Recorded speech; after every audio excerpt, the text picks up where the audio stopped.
नमस्कार दोस्तों, NDTV India पर आप एक बार फिर देख रहे हैं रफ्तार रिपोर्टेड और मैं हूं आपका होस्ट शम्स। और आज जो कार मेरे साथ खड़ी है ये है बिल्कुल नई BMW iX। भारत में कंपनी की पहली पूरी तरह से इलेक्ट्रिक कार है। अगले कुछ दिनों में देश में लॉन्च होने वाली है और जल्दी शो पर हम आपको इसके बारे में और जानकारी देंगे। लेकिन फिलहाल बात एक बिल्कुल नई मोटरसाइकिल की, हीरो एक्सपल्स 200 पिछले कुछ सालों से ऑफ रोड के शौकीनों के लिए खासतौर से काफ़ी अच्छी बाइक रही है और अब कंपनी ने इसे एक नए रूप में पेश किया है। इसको मिला है अब एक 4 वॉल्व हेड और बाइक का नाम है hero XPulse 200 4V।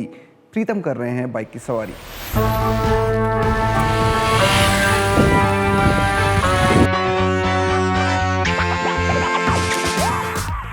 Hero XPulse 200 अपनी तरह की अनोखी एंट्री लेवल एडवेंचर बाइक है।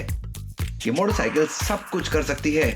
एडवेंचर की क्षमता के साथ साथ ये रोजमर्रा के कामों के लिए भी बनी है। और अब एक्सपल्स कुछ बदली है। इसे केवल नए ग्राफिक्स और रंग ही नहीं बल्कि बदला हुआ 200 सीसी का सिंगल सिलेंडर इंजन भी मिला है। इसमें अब 4 वॉल्व हेड है और पहले से थोड़ी ज्यादा ताकत और टॉर्क है, इसलिए इसका नाम है एक्सपल्स 200 4 वॉल्व। हीरो एक्सपल्स 200 काफ़ी इम्प्रेसिव प्रोडक्ट रही है। एंट्री लेवल एडवेंचर बाइक में कहीं भी ले जा सकते हो उसको, लेकिन उसमें थोड़ा सा टॉप एंड परफॉर्मेंस के मामले में थोड़ा सा कमियां थी। ये है नया एक्सपल्स 4 वैल्व। जी हाँ, इंजन वही है, सेम डिस्प्लेसमेंट है, थोड़ा सा पावर ज़्यादा है, थोड़ा सा टॉर्क भी ज़्यादा है और इसमें एक 4 वैल्व हेड दिया गया है जो कि इसको ज़्यादा रिफाइंड परफॉर्मेंस देती है। ऑयल कूलर इसका थोड़ा सा बड़ा है जिससे हीट मैनेजमेंट अच्छी है, इंजन कूल चलेगी और थोड़ा बहुत चेंजेस है। LED हेडलाइट का थ्रो लास्ट जनरेशन एक्सपल्स में कस्टमर्स का कहना था कि थोड़ा लाइट का पावर थोड़ा कम था, इसमें वो इम्प्रूव किया गया है। और इंजन किल बटन जो है उसको इंटीग्रेट किया गया है स्टार्टर बटन के साथ। तो नया ग्राफिक्स, नया कलर्स, एक्सपल्स 4 वैल्व चलाएंगे हम, देखते हैं क्या क्या इम्प्रूवमेंट्स है इसमें। आकार और अंदाज पहले जैसे ही हैं, लेकिन लुक में कुछ बदलाव हुए हैं जो बाइक को एक ताज़ा अपील देते हैं। नए डुअल टोन रंग और आकर्षक ग्राफिक्स बढ़िया दिखते हैं। ऑयल कूलर में पहले से बड़े 7 फिन्स हैं जो इंजन की गर्मी को बेहतर तरीके से संभालते हैं। ग्राउंड क्लियरेंस नहीं बदला है और एल्यूमिनियम बैश प्लेट काम की चीज है। सस्पेंशन भी पहले जैसा ही है, आगे 190 मिलीमीटर ट्रैवल और पीछे 170 मिलीमीटर ट्रैवल के साथ। ABS भी पहले की तरह ही सिंगल चैनल यूनिट है जो अगले पहिए पर लगा है। खराब रास्तों के लिए टायरों में अभी भी डुअल स्पोर्ट रबर दिया गया है। जो कुछ बड़ा है वो है बाइक का वजन और सीट की ऊंचाई। अगर आपको एक्सपल्स 200 खरीदना है, या तो आपको एक ऑल इन वन मोटरसाइकिल चाहिए जिसको आप सिटी के अंदर, शहर के अंदर चला सकते हो, कॉलेज जाना है, ऑफिस जाना है, वहाँ भी चला सकते हो। वीकेंड में कभी कभार long ride, long distance riding दोस्तों के साथ करना है, वो भी करना है। जहाँ सड़क ख़त्म होगी थोड़ा बहुत ऑफ रोड राइडिंग भी करनी है। इनफैक्ट लास्ट जनरेशन जो 2 वैल्व इंजन के साथ एक्सपल्स 200 आई थी वो भी बहुत ऑफ रोड केपेबल बाइक थी। अगर आपको ऑफ रोड राइडिंग शुरू करना है, ये बाइक काफ़ी अच्छा प्लेटफॉर्म है ऑफ रोड राइडिंग शुरू करने के लिए। लेकिन 4 वैल्व हेड के साथ और इम्प्रूवमेंट के साथ गियरिंग में ये दावा करती है कि और भी इम्प्रूव दे। देखते हैं कितना इम्प्रूवमेंट्स है नया एक्सपल्स 200 4 वैल्व में।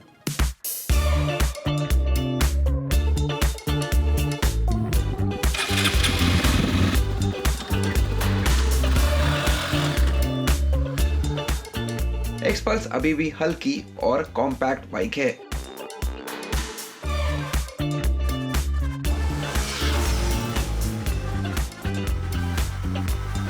सीटिंग पोजीशन पहले जैसी ही है और चौड़ा हैंडल बार आराम की सवारी के साथ सड़क का अच्छा नजारा देता है।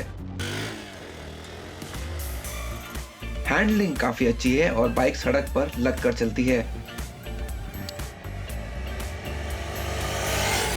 बदली हुई गियरिंग के साथ 4 वॉल्व नई एक्सपल्स को बेहतर बनाता है और बाइक एक्सेलरेट करने के लिए उत्सुक रहती है। कुल मिलाकर ये पहले से कुछ तेज महसूस होती है और मिड रेंज में परफॉर्मेंस बेहतर है, बहुत ज्यादा नहीं, थोड़ी सी। एक हाईवे पर लंबे सफर के लिए भी एक्सपल्स की जरूरत पड़ सकती है।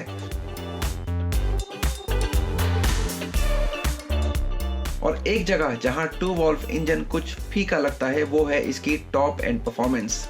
यहां बाइक के कुछ खास फायदे नजर नहीं आते।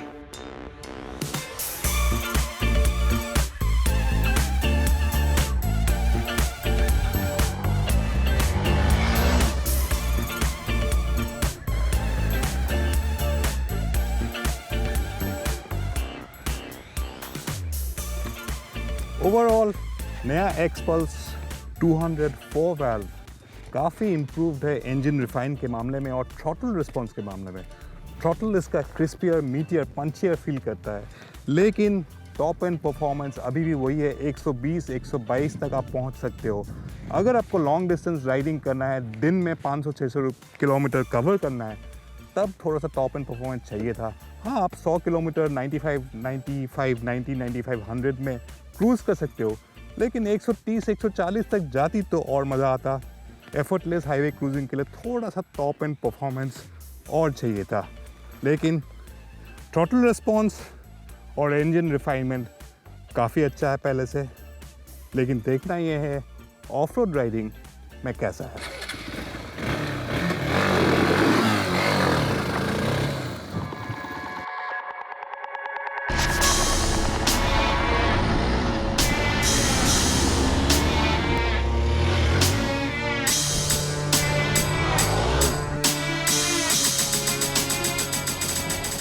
लेकिन अगर आपको ऑफ रोडिंग करनी है तो एक्सपल्स 204 वॉल्व एक अच्छा प्लेटफॉर्म पेश करती है।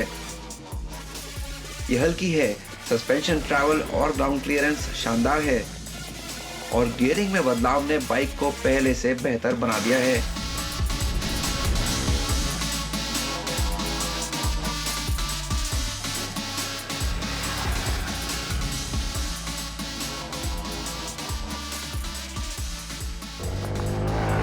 अगर आपको एडवेंचर राइडिंग शुरू करना है, खास तौर पे ऑफ रोड राइडिंग शुरू करना है, तो हीरो एक्सपल्स 4 वाल्व काफ़ी अच्छा पैकेज है। इसमें चेंजेस है, 4 वाल्व हेड है जो आपको स्मूथ परफॉर्मेंस देगी। गियरिंग चेंज है, इसका रियर स्प्रॉकेट जो है अब 45 फीट का बड़ा स्प्रॉकेट है, वो आपको थोड़ा पिकअप थोड़ा ज़्यादा टारमैक पे हो, अगर ऑफ रोड पे हो ज़्यादा पिकअप आपको महसूस होगी। 1,28,000 प्राइस है इसका एक शोरूम। उस प्राइस में अगर आपको ऑफ रोड राइडिंग शुरू करना है, सीखना है आपको of road riding, XPulse 204 valve बहुत ही शानदार पैकेज है।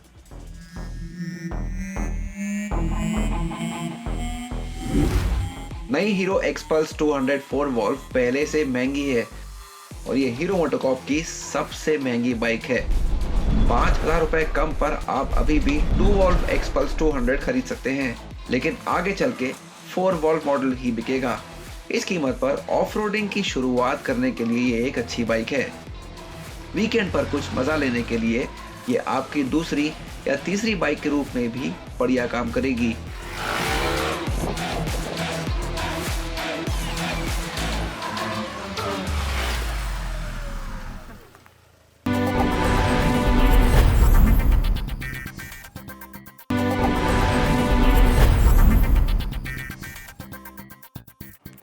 ब्रेक के बाद आप सभी का एक बार फिर स्वागत है रफ्तार रिपोर्टेड पर। आप सबके चहीते कार एंड बाइक शो ने हाल ही में एनडीटीवी पर 900 एपिसोड पूरे कर लिए हैं। इस काम को करने में 18 साल से भी ज़्यादा का समय लगा है और आज इस दर्शन में हमारे साथ जुड़ रहे हैं महिंद्रा ग्रुप के चेयरमैन आनंद महिंद्रा। आइए सुनते हैं उनका इस बारे में क्या कहना है। Sid, my congratulations to you and the team of Car and Bike on entering a very exclusive club. As far as I know, there aren't too many TV programs or series that cross 900 episodes. So clearly, you've discovered the elixir of life. Now, the elixir of life is supposed to be some kind of magical potion that extends life indefinitely. In the case of Car and Bike, the magic is quite apparent, and that is you. You too seem to remain forever young, and your passion for all things on wheels is most obvious and infectious. I really believe that authenticity is in rare supply these days, but clearly you have a surplus of it. So I have little doubt that you and the show will go on for as long as you want it to, because we're never going to have enough of it. I think I'll be cheering again when you cross 2000 episodes. Congratulations. और आज बात हो रही है electric cars की, तो Hyundai ने भी अपनी इलेक्ट्रिक कार्स की योजना का ऐलान कर दिया है। कंपनी ने कहा है कि वो अगले 6 सालों में भारत में 6 नई इलेक्ट्रिक कारें पेश करेगी। इस बारे में ज़्यादा जानने के लिए सिद्धार्थ ने बात करी तरुण गर्ग से, जो Hyundai मोटर इंडिया में डायरेक्टर हैं सेल्स, मार्केटिंग और सर्विस के। आज कार एंड बाइक पे हम बात करेंगे बैटरी इलेक्ट्रिक व्हीकल्स की, और जो बाज़ार में आने वाली कारें हैं उनमें से कौन सी कारें बैटरी इलेक्ट्रिक होंगी और कौन सी आइस होंगी, यही एक सवाल है जो काफ़ी कार निर्माता जो वो जूझ रहे हैं इस सवाल के साथ। आज बात करेंगे Hyundai मोटर कंपनी के साथ, क्योंकि यहाँ पे एक बहुत सिग्निफिकेंट प्लान की घोषणा की गई है, जिसमें कि आप देखेंगे अगले कुछ सालों में 6 बैटरी इलेक्ट्रिक कारें बाज़ार में उतारी जाएंगी। इसके बारे में हम बात करेंगे तरुण गर्ग के साथ, जो कि डायरेक्टर सेल्स, मार्केटिंग और सर्विसिंग है Hyundai Motor India. Thank you Tarun, बहुत धन्यवाद आपका कि आप आज हमारे साथ यहाँ जुड़ रहे हैं। ये जो घोषणा आज हुई है Hyundai की तरफ से, ये मेरे ख्याल से पहली बार है कि भारतीय कार बाज़ार में किसी ने एक रोड मैप या एक प्लान हमें बताया है कि किस तरह से आगे प्रोग्रेशन होगा बैटरी इलेक्ट्रिक व्हीकल्स का आपकी कंपनी के साथ। ये क्यों ज़रूरी था और इसमें क्या सबसे ज़्यादा ज़रूरी हाइलाइट्स हैं, आप हमें बताएं। सिद्धार्थ, पहले आपका धन्यवाद मेरे को यहाँ पर बुलाने के लिए, और आपसे बात करके हमेशा एक बहुत ही अच्छा एक अनुभव होता है। सो यस, आज एक बहुत ही सिग्निफिकेंट अनाउंसमेंट है Hyundai मोटर इंडिया की तरफ से, जो हमने कहा है कि हम अपने BEV के पोर्टफोलियो को 2028 तक 6 गाड़ियों तक ले जाएंगे। और यहाँ पे कई चीज़ें बहुत सिग्निफिकेंट हैं। एक, हमने ये भी कहा है कि जो eGMP प्लेटफॉर्म, जो कि Hyundai मोटर ग्रुप का एक प्लेटफॉर्म है, कुछ गाड़ियाँ जो इन 6 में से होंगी वो eGMP प्लेटफॉर्म पे होंगी। और eGMP प्लेटफॉर्म की खास बात ये है कि वो एक बहुत ही मॉड्यूलर प्लेटफॉर्म है, जिसमें बहुत फ्लेक्सिबिलिटी मिलती है डिफरेंट बॉडी टाइप्स करने की। उसमें जो इंटीरियर स्पेस है गाड़ी का, उसमें वो काफ़ी बढ़ोतरी होती है, क्योंकि जो HVAC है वो एक इंजन कंपार्टमेंट में चला जाता है। उसमें जो कंसोल है वो आपका स्लाइडिंग हो जाता है, फ्लोर जो है वो आपका फ्लैट हो जाता है, जो कॉकपिट है वो आपका स्लिम हो जाता है। जो परफॉर्मेंस की बात करें, जो कि बहुत इंपॉर्टेंट है BEVs के लिए, 260 किलोमीटर प्रति घंटे की टॉप स्पीड पे जा सकते हैं। और अगर हम रेंज की बात करें, उसमें क्षमता है कि वो 800 किलोमीटर की रेंज जो है वहाँ तक जा सकता है। और ऑफ कोर्स रिलायबिलिटी है, बिकॉज इसमें हाई स्ट्रेंथ स्टील का इस्तेमाल किया गया है, लो सेंटर ऑफ ग्रेविटी है। तो बहुत सारी इसमें खूबियाँ हैं eGMP प्लेटफॉर्म का, तो ये हमें एक एडवांटेज मिलता है। तो कुछ गाड़ियाँ, जैसे मैंने बताया, eGMP प्लेटफॉर्म की होंगी। दूसरी तरफ कुछ गाड़ियाँ हमारी IC डिराइव्ड प्लेटफॉर्म में भी हम लोग निकालेंगे, क्योंकि उससे हमें क्या एडवांटेज मिलता है कि एक ऑटोमेटिकली उसमें कई सारा लोकलाइजेशन ऑलरेडी है हमारे पास। तो जबकि EV के लिए उसको हमें मॉडिफाई करना पड़ेगा, तो उसमें कुछ लेकिन एडवांटेज बिकॉज ऑफ लोकलाइजेशन है, तो वो कुछ एडवांटेज मिलती हैं। तो मैं कहना चाहूँगा कि जो 6 गाड़ियाँ हैं, लगभग आप मान सकते हैं कि मोटा मोटा 3 गाड़ियाँ eGMP प्लेटफॉर्म पे होंगी, 3 गाड़ियाँ IC डिराइव्ड प्लेटफॉर्म पे होंगी। इसके अलावा अगर आप बॉडी शेप की बात करें, तो ये SUV, CUV और सेडान बॉडी शेप में होंगी। अगर आप सेगमेंट की बात करें, तो मास सेगमेंट और मास प्रीमियम सेगमेंट दोनों में होंगे। अगर आप रेंज की बात करें, जैसे मैंने आपको बताया, जो eGMP की गाड़ियाँ हैं वो उनमें क्षमता है लगभग 800 किलोमीटर रेंज की, और जो हम IC डिराइव्ड की बात कर रहे हैं, उनमें भी रेंज जो है वो लगभग 350-400 किलोमीटर की रेंज की हम बात कर रहे हैं। जो आप eGMP प्लेटफॉर्म की बात कर रहे हैं, उसका एक बहुत अच्छा उदाहरण हमारे साथ यहाँ पे है, जो कि काफ़ी बाज़ारों में ऑलरेडी एक सक्सेस बन चुका है, German car of the year भी जीत चुका है। तो उसकी कैपेबिलिटी की मेरे ख्याल से अभी उस पर कोई डाउट नहीं है। लेकिन जो आप मास व्हीकल की बात कर रहे थे अभी, कि मास और मास प्रीमियम दोनों को आप एड्रेस करेंगे इस प्लान के साथ, क्या मैं ये मान सकता हूँ कि फिर वो जो मास मॉडल होगा जब भी आए वो बाज़ार में, वो आइस डिराइव्ड होगा, या ऐसा अभी नहीं कह सकते? देखिए, ऐसा अभी नहीं कह सकते, क्योंकि अभी बहुत सारी चीज़ों में स्टडी चल रहा है। और जो देखिए मास, अगर आप कहते हैं मास की, उसकी क्या खास बात होगी, अफोर्डेबिलिटी उसमें बहुत ज़रूरी है, क्योंकि ताकि ज़्यादा से ज़्यादा कस्टमर की कंसिडरेशन सेट में वो आ सके, तो वो एक बहुत इंपॉर्टेंट फैक्टर है। दूसरा फैक्टर, जैसे रेंज का बताया मैंने आपको, कि एक मास मार्केट EV में भी कस्टमर हमारी एक्सपेक्टेशन के हिसाब से 300-350 किलोमीटर की रेंज चाहता है, तो उस चीज़ को हम देख रहे हैं। बॉडी टाइप, क्या लोकप्रिय बॉडी टाइप होगी, तो इन सब चीज़ों की जो है वो स्टडी चल रही है। और आज मैं यही कहना चाहूँगा आपको कि आज एक बहुत ही सिग्निफिकेंट दिन है कि हम जो ये फ्यूचर जनरेशन्स के प्रति जो हमारा कर्तव्य है कि सस्टेनेबिलिटी, और आप जानते ही हैं हमने एक बियॉन्ड मोबिलिटी कैंपेन जो लॉन्च किया है, उसमें हम 3 पिलर की बात करते हैं, इनोवेशन, सस्टेनेबिलिटी और इंटेलिजेंट टेक्नोलॉजी। और ये जो हमारा रोड मैप है ये इन तीनों पिलर्स को जो है मद्देनज़र रखता है। और ऑफ कोर्स सस्टेनेबिलिटी तो है ही, बट इसमें कई इनोवेशन जो मैंने आपको EGMP प्लेटफॉर्म के बारे में बताई, या टेक्नोलॉजिकल जो मैंने इंटेलिजेंट टेक्नोलॉजी के बारे में आपको बात की, वो इन सब चीज़ों को एनकम्पास करता है। तो यही कहना चाहूँगा मैं आपको कि यस। और आपने कहा कि कब गाड़ियाँ, तो कैलेंडर ईयर 22 में आप पहली गाड़ी जो है इन 6 BEV में से आप उम्मीद कर सकते हैं हमसे। मैं इस कार के साथ काफ़ी वक्त गुजार चुका हूँ, तो एक्साइटमेंट लेवल मेरे ख्याल से थोड़ा सा ऑलरेडी ज़्यादा ही है। तो हम आशा करते हैं कि जो 2022 में कार आएगी वो बहुत जल्द हम चला पाएंगे। आज आपका वक्त देने के लिए बहुत बहुत धन्यवाद, और इस प्लान को आगे आप जो लेके जाएंगे बाज़ार में, उसके लिए all the best. Thank you so much Siddharth, thank you. तो रफ्तार रिपोर्टेड में आज बस इतना ही। कैसा लगा आपको हमारा आज का शो, और क्या देखना चाहते हैं आप हमारे शो में, हमें ज़रूर बताइए। ट्विटर पे हमारा हैंडल है कार एंड बाइक हिंदी। हमेशा की तरह हमको आपके फीडबैक का इंतज़ार रहेगा। अगले हफ्ते आपसे फिर होगी मुलाकात कुछ और नई बाइक्स और कार के साथ।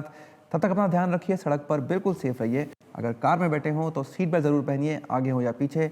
और बाइक्स और स्कूटर पे हेलमेट ज़रूर लगाइए, आगे बैठे हों या पीछे।